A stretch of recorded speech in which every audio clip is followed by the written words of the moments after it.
Ladies and gentlemen, my name is Ybot, and I'm making a quick video to talk to you guys about how to make money in World of Warcraft. I'm sure a lot of you are aware of the auctioneer mod for World of Warcraft. It is a great help for playing the auction house and making sure your stuff is reasonably priced. So if you're very familiar with it, if you know how to make money on the auction house and how to basically pay for your WoW token now that can be bought with in-game gold. I've seen it between 23 and 26,000 gold on both the Exodar and Cardgar servers. So if you already know how to do that, you can turn off the video right now. Thank you for watching. If not, please stick around and we will give you a very quick crash course on Auctioneer. Please look up auctioneer tutorials on YouTube. I'm sure there's much better ones than what I'm about to show you guys. This is just bare bones. I'm basically telling you what I do so that you can do it too if you're interested. It'll save you 15 bucks a month, but it'll be a few hours of work. So over the course of that month. So if you're lucky enough to make a job that pays you more than 15 bucks an hour or so, then you might want to consider just avoiding this. Unless you love playing the auction house, then keep on going. If you've got the money, keep paying for your WoW sub. If you would like to spend that money elsewhere, then stick around and we'll talk to you about how to pay for your WoW sub with the token. So, as you're all aware, I'm hoping, the token is down in the bottom there that says game time, so you pick it up and you purchase it, and the price tends to fluctuate. On the Exodar and Cardgar servers, I've seen it once again between 23,000 gold and 26,000 gold, and I have taken to paying that between a variety of things. I started off with using my multiple alts on my on Cardgar, on my Alliance side server, to go ahead and just pool the resources together and scrape together 26,000 gold a month. I've been able to, at this point, especially with 6.2 dropping recently, to just buy up Savage Blood in bulk. I use Auctioneer to find out the appropriate price for it. And when you do a search with Auctioneer, it'll show you these handy little numbers there, and those are the percentages of market value. So go through every single screen. Sometimes you'll find really awesome ones that are like 54% or 46% or 30% of market value. That'll be in blue. Anything else that's higher, like 60% to 80%, yeah, 60 to 80% would be in green.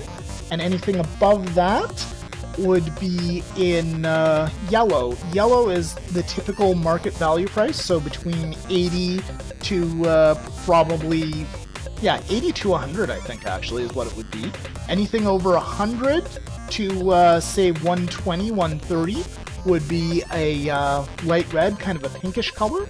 And then it would be a dark red, a full red for anything beyond that. And that's just basically is, stay away, this is overpriced, find something cheaper.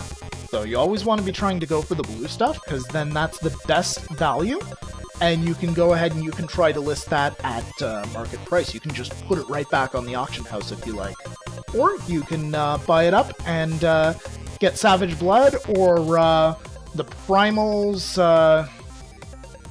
Primal... oh my goodness, Sorceress. I stand corrected. There's so many things. It was Primal, and then Frozen, and now it's Sorceress. So anyway, you can get your Sorceress Water, Sorceress Fire, whatever. If you can find those for below market value prices, then you can save a lot of money, and that's typically what I'm doing right now, at this point at least, is I'm just buying up all the mats except for the stuff that I have to make in my garrison or with my professions, and I'm just going ahead and doing it that way. It only requires 70 of your particular profession's unique mat, so it's a lot easier than it used to be. However, the tokens still sell for about the same, which is pretty nice. They're actually in fairly high demand now because you use them repeatedly to upgrade your armor and weapons, which is downright awesome. So, I recommend picking it up at the lowest price possible, common sense of course, and then you get all your mats together, and then you craft the item, you throw it on the auction house. For the weapon crystals that I make with my inscriber here, I'm able to get between 5,000 to 8,000 gold. So if you sell those, you sell a couple of those each week, then you'll easily pay for your WoW sub and then some. And I think that the Steel Forged Essence and the True Steel Essence that I make on my Paladin, who's a blacksmith, I think that stuff sells for between 3 to 4,000, sometimes a bit more, but it doesn't seem to be quite as valuable. I think the market's flooded with that stuff a bit more.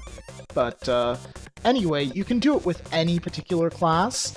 Enchanters have a bit of a rough time of things because they their stuff only sells for, at the most, 2,000 per enchant, it seems. But you can make up with that in terms of volume, if your stuff is actually moving. You can just buy up all the crystals, and the crystals just seem to be getting cheaper and cheaper on the auction house. And you can do it that way, and you can definitely still make money. So any profession can make money. Auctioneer is a great help. I found it to be extremely useful in helping me determine the actual value of stuff. And I also have a built-in advantage of having like 7 alts across various servers that I'm able to kind of rotate through the months and have different subs pay for my WoW sub. Or different characters, rather, pay for the WoW sub. But even if you have just like 1 or 2 characters, you can still make this work for you, absolutely. So as you can see there, the WoW token is 24 and a bit in terms of gold. And lastly, I want to talk to you guys about the Appraiser tab here. So this is where you want to sell all of your items with Auctioneer. It's super helpful. You hit refresh there to get the most up-to-date prices, and then post the items. You select how much you want to post, and this is where I would sell my weapons, crystals, my enchants, and where I would sell any excess savage blood, any savage blood that I kind of relisted or whatever, anything I'm trying to flip and try to make a bit more money on, sell it there. And then what you want to do with that is, if you're trying to sell it at a profit, if you bought it up low and you want to sell high, you want to uncheck the price matching tool there, because otherwise it'll just aim to price match the lowest common denominator.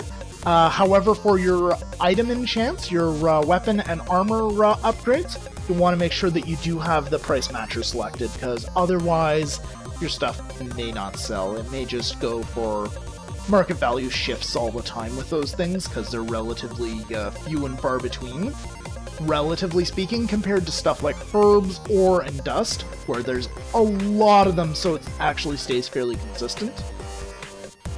So, yeah. And also, unfortunately, once again, it may not sell right away, but the cost of relisting it is minimal compared to its actual value, so don't get discouraged if it doesn't sell right away. Typically it takes several auctions for them to actually sell, and most of them tend to sell on the weekends, it seems, just because so many people are on during the weekends versus during the week.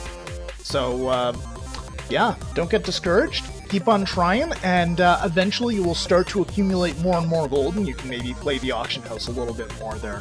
So, Auctioneer is a great help. I'm sure there are better tutorials out on the internet. If I do find some, I will post them in the comment section below. I just haven't bothered looking because I'm lazy. But, yeah, anyway, guys, I hope you found this to be helpful. Please subscribe to my channel if you want to see more World of Warcraft content, or the other stuff I do, like Heroes of the Storm, a little bit of Hearthstone, and I'm on a Civilization kick at the moment. So, thank you for watching. Follow me on Twitter if you like. I'm on there at @ybotpowered. Thank you once again for watching. I will see you next time.